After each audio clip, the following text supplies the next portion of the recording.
네, 안녕하십니까. 명순권TV 명순권입니다. 건강 칼럼 읽어주는 의사, 건강주의 제2회 흡연과 건강에 대해서 말씀드리겠습니다. 너무 잘 아는 내용이지만 제가 한번 담배가 왜 건강에 해로운지, 그리고 담배 어떻게 끊어야 되는지 정리해 드리도록 하겠습니다. 자, 첫 번째 질문. 담배가 건강에 해로운 이유는? 네, 담배 연기에는 현재까지 밝혀진 바에 의하면 4,000종 이상의 독성 화학물질과 최근에는 한 7,000종까지도 보고가 되고 있어요. 그 다음에 60여 종 혹은 69종에 이르는 발암물질이 포함되어 있는 것으로 밝혀져 있습니다. 이러한 독성물질과 발암물질 때문에 장기간 흡연을 하는 경우 여러 가지 질병을 일으켜 건강에 악영향을 미칩니다. 담배는 암을 일으킬 뿐만 아니라 심혈관 질환, 즉 협심증, 심근경색증, 뇌졸중 등, 그리고 만성 폐쇄성 폐질환, 대표적인 게 바로 만성기관지염과 폐기종이죠. 이런 것들을 일으키고요. 특히 미숙아 출산, 자궁의 임신, 유아 급사 증후군, 유산 등 임산부 및 태아에 해로움을 끼치고 조기 폐경 및 골다공증을 유발하고, 특히 고혈압, 당뇨, 고지혈증, 즉 이상지혈증 등 각종 생활습관병의 위험성을 높여 비흡연자에 비해 수명이 10년 이상 짧아지고 노년의 삶의 질도 지극히 떨어지는 것으로 보고되고 있습니다. 2004년 세계보건기구에 따르면 2000년에 전 세계적으로 490만 명이 담배로 인해 사망했는데, 지금부터 10년 후가 될 2030년에는 1000만 명 이상이, 즉 2배 이상 사망할 것으로 추산을 했습니다. 우리나라 역시 흡연으로 인한 사망은 약 6만 명이 넘는 것으로 추산되고 있죠.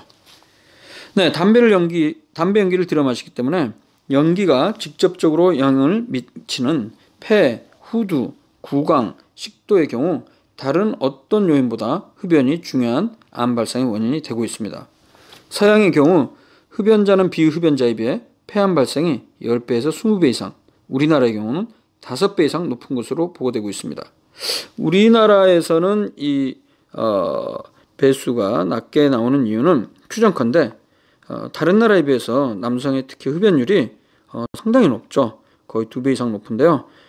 성인 남성의 약 40% 내외가 흡연자이기 때문에 비흡연자라 할지라도 흡연율이 높은 상황에서 간접 흡연에 의해서 담배 연기로 인한 해로움들이, 특히 폐암의 발생 위험이 어느 정도 더 높기 때문에 비흡연자랑 비교한다 손 치더라도 다른 나라에 비해서 그 배수가 약간 줄어들 수밖에 없겠습니다. 그리고 모든 폐암 환자의 약 90%는 흡연자인 것을 보면 폐암의 원인으로서 흡연은 가장 중요한 요인이 아닐 수가 없습니다. 아까 말씀드렸던 대로 흡연자가 금연을 하게 되면 흡연자는 비흡연자보다 수명이 10년 짧아진다고 했죠. 그거 말고요. 흡연자가 금연을 하게 되면 10년 후 폐암으로 인한 사망률이 계속 흡연한 사람에 비해 반으로 떨어지니까요. 금연은 빨리 시작할수록 좋습니다. 후두암, 구강암, 식도암 역시 비흡연자에 비해 흡연자는 최소 2배에서 10배까지 높아지는데, 특히 흡연과 함께 음주를 같이 하는 사람은 그 위험성이 20배 이상까지 높아지는 것으로 보고되고 있습니다. 흡연을 하게 되면 발암물질이 혈액을 타고 전신을 돌아다니면서 여러 장기의 암 발생을 초래합니다. 신장암, 방광암, 췌장암, 대장암, 위암, 자궁경부암, 간암, 유방암, 난소암 등 거의 모든 주요 암들이 비흡연자와 비교했을 때 흡연자의 경우 최소한 2~3배 이상 발생 위험이 높아진다는 것이죠. 그리고 기존에 나온 연구 결과들을 모두 종합해보면 모든 암으로 인한 사망의 약 30%는 흡연에 기인한 것으로 결론을 내리고 있어서 암의 발병 원인으로서 흡연은 단일 요인으로는 가장 중요한 위험 요인이라고 볼 수 있습니다. 흡연은 암뿐만 아니라 협심증, 심근경색증 등 관상동맥 질환이 위험성이 2배 이상 높고 뇌졸중 위험 역시 1.5에서 2배 이상 높습니다. 이외에도 고혈압, 당뇨, 이상지질혈증의 위험성을 2배 이상 높이는데요. 흡연자가 금연을 하는 경우 이 혈압, 혈당, 혈중, 콜레스테롤 수치가 개선이 될 수가 있습니다. 자, 그러면 내가 흡연을 하지 않지만 간접 흡연을 하는 경우에는 과연 건강에 어떤 영향을 미치냐? 영향을 미치는 것으로 잘 알고 계시죠? 근데 어느 정도 영향을 미치냐 한번 보겠습니다. 흡연으로 인한 건강의 문제는 자신이 직접 흡연하는 것뿐만이 아니라 남의 담배 연기를 맡게 되는 간접 흡연을 통해서도 발생합니다. 담배 연기는 흡연자가 연기를 들여 마신 후 내뿜는 주류연이 있고요. 그리고 담배가 스스로 타면서 담배 끝에서 공중으로 퍼지는 부류연으로 나뉩니다. 주류연은 흡연자의 폐를 거친 연기가 되겠습니다. 그렇기 때문에 간접흡연에서 흡입되는 연기의 80%는 부류연인데요. 이 부류연은 필터를 거치지 않고 불이 붙은 곳에서 담배 끝에서 피어나는 담배 연기이기 때문에요. 더 독하고 유해물질의 농도가 높습니다. 부류연은 담배 연기에 들어있는 각종 독성 물질과 발암물질의 농도가 주류연, 즉 흡연자의 폐를 거쳐서 나온 연기에 비해 두세 배에서 30배까지 높은 것으로 알려져 있습니다. 그렇기 때문에 자신이 직접 흡연을 하지 않더라도 남이 피우는 담배 연기를 장기간 노출되는 경우에 직접 흡연으로 인해 발생하는 여러 가지 질병이 마찬가지로 발생할 수 있습니다. 한 연구에서 보면 일본에서 9만여 명의 비흡연 부인을 포함한 남녀 약 26만여 명을 16년간 추적 관찰한 결과 비흡연 남편, 즉 담배를 안 피우는 남편과 사는 담배를 피우지 않는 부인과 비교했을 때 담배를 피우는 남편과 사는 비흡연 부인의 폐암의 발생 위험도는 하루에 한 갑 이상 피우는 경우 1.9배로 높았습니다. 국내 연구로는 지선아 교수 등이 40세 이상의 직업을 지닌 한국 여성 15만 명을 대상으로 관찰한 결과 현재 남편이 흡연자일 경우 아내가 간접흡연에 의해 폐암에 걸릴 위험성이 1.9배로 높았고요. 30년 이상 흡연을 했을 때는 3.1배 증가하는 것으로 나타났습니다. 즉 이 의미는 뭐냐면 여성의 경우 본인은 담배를 피우지 않았는데 담배 피우는 남편을 둔 경우에는 이렇게 폐암의 발생 위험성이 높아진다는 것이죠. 그리고 이 간접흡연은 심혈관 질환의 발생 위험을 약 30% 이상 높이는 것으로 보고되고 있습니다. 흡연자 부모인 가정에서 자라는 어린이는 천식이나 폐질환 등 호흡기 질환의 발생이 72% 높아지고요. 이외에도 중이염, 소암 위험성도 높아집니다. 더욱 심각한 문제는요. 생후 1년이 안 되는 영아가 갑자기 사망하는 영아 돌연사 증후군, Sudden Infant Death Syndrome, SIDS라고 합니다. 이 원인으로 간접흡연이 지목이 되고 있죠. 한 연구에 따르면 아버지가 흡연하는 경우 그렇지 않은 경우에 비해 영아 돌연사 증후군이 2배 정도 높아지고요. 어머니가 흡연할 때는 5배 이상 높아지는 것으로 나타났습니다. 흡연은 직접 흡연이든 간접 흡연이든 암을 비롯한 여러 가지 질병의 위험성을 높이기 때문에 건강을 위해 절대적으로 흡연에 노출되어서는 안 됩니다. 자, 세 번째 질문. 담배가 건강에 해로운 줄 아는데 왜 끊기가 어렵습니까? 네, 적지 않은 흡연자들이 흡연은 단순한 기호행위나 습관이라고 생각하고 있지만요. 흡연은 담배에 들어있는 니코틴에 대한 중독으로요. 일종의 질병입니다. 통계에 따르면 흡연자 100명 중 자신의 의지만으로 금연을 시도했을 때 5% 미만, 즉 겨우 3명에서 5명 정도만이 금연에 성공할 수 있을 정도로 중독성이 강합니다. 이렇게 자신의 의지만으로 담배를 끊기 힘든 이유는 바로 담배에 들어있는 니코틴에 대한 금단과 의존 때문이죠. 담배에 니코틴이 들어있지 않았다면 누구나 담배에 중독도 되지 않고 쉽게 끊을 수 있었을 것입니다. 그래서 흡연을 하게 되면 니코틴이 약 10초라고 되어 있는데요. 5초 안에라도 뇌의 가운데 있는 중뇌에 도달합니다.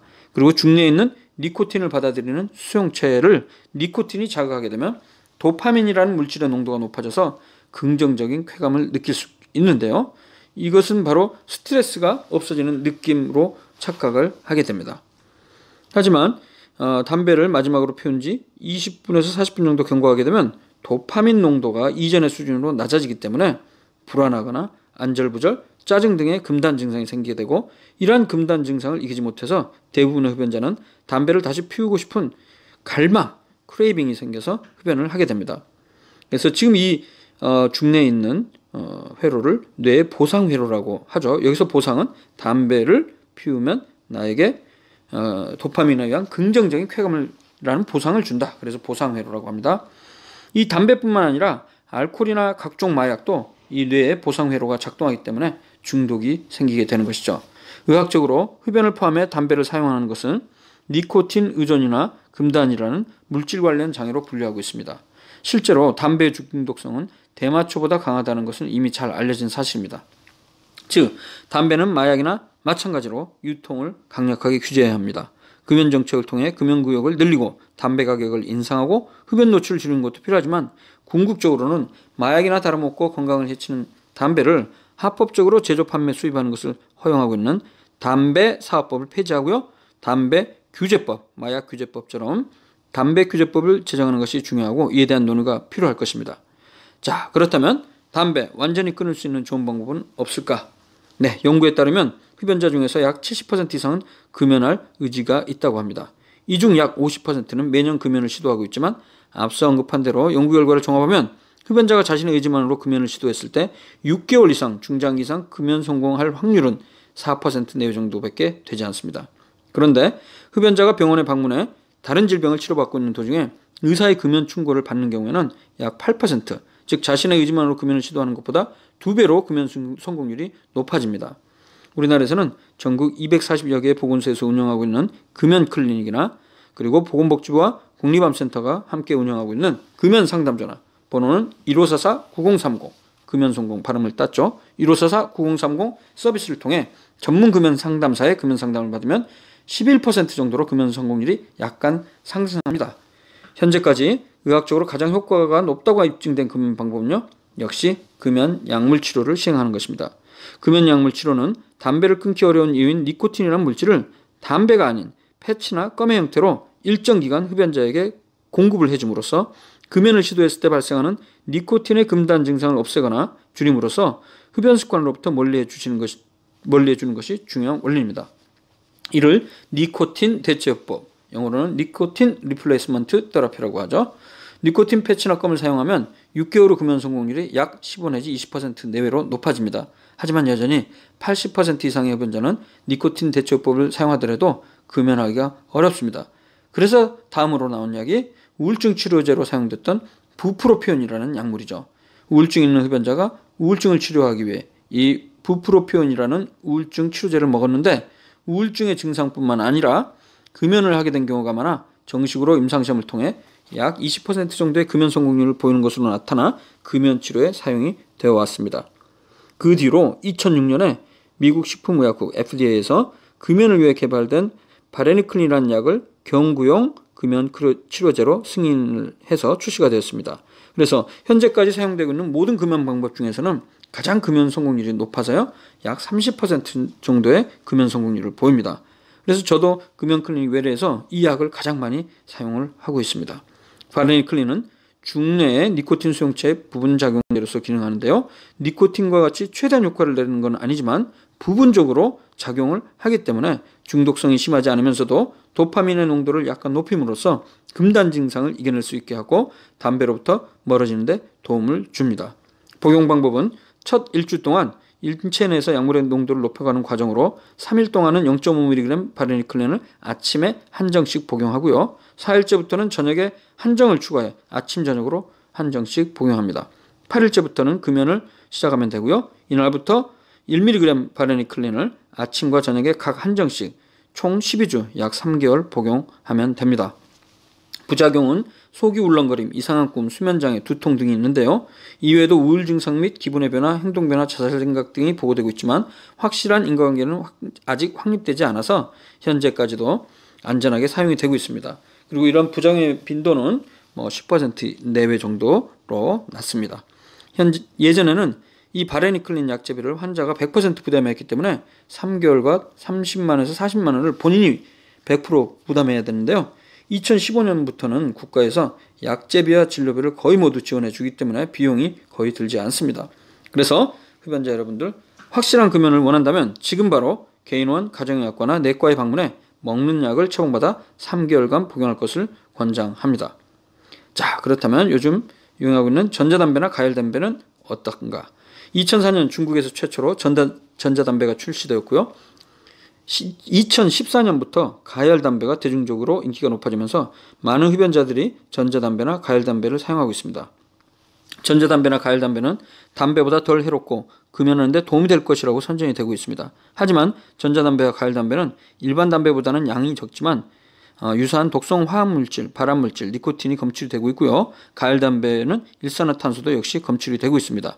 담배 회사는 자신들이 시행한 연구 결과를 바탕으로 일반 담배보다 독성 물질이 적은 전자담배나 가열담배는 일반 담배보다 덜 해롭다고 주장하고 있지만 여전히 인체에 해롭고 장기간 연구가 부족하기 때문에 세계보건기구나 대부분의 의학 및 보건의료단체에서는 권장하고 있지 않습니다. 물론 일부 의사나 과학자들이 금연 일을 못하더라도 해로움을 줄일 목적, 즉 함 리덕션의 목적으로 담배를 대체할 수 있다고 하면서 대부분의 흡연자들이 금연이 어렵기 때문에 덜 해로운 전자담배나 가열담배를 권유해야 된다고 주장하고 있습니다. 하지만 전자담배나 가열담배가 일반 담배보다 독성물질이 적더라도 비흡연자보다는 건강에 해로울 가능성이 매우 높으며 전자담배나 가열담배로 바꾸는 경우 완전히 금연할 기회를 놓치거나 늦추게 되고 1, 2년 후 다시 흡연자가 되기도 합니다. 그리고 약 반 정도에서는 담배를 완전히 끊지 못하고 담배와 전자담배나 가열담배를 동시에 사용하고 있는 것으로 조사되고 있죠.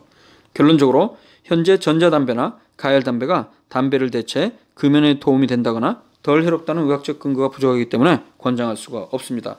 비록 금연 약물 치료의 효과가 완전하지는 않지만 지속적으로 약물 치료와 금연 상담을 시도한다면 결국에 금연에 성공할 기회는 더욱 높아지기 때문에 지금 바로 병원이나 의원을 방문해 효능과 안전성이 입증된 금연 약물 치료와 금연 상담을 받을 것을 권유합니다. 네, 건강주의, 건강 칼럼을 읽어주는 의사 2편 흡연과 건강에 대해서 알아봤습니다. 지금 바로 금연을 시도하시기 바랍니다. 감사합니다.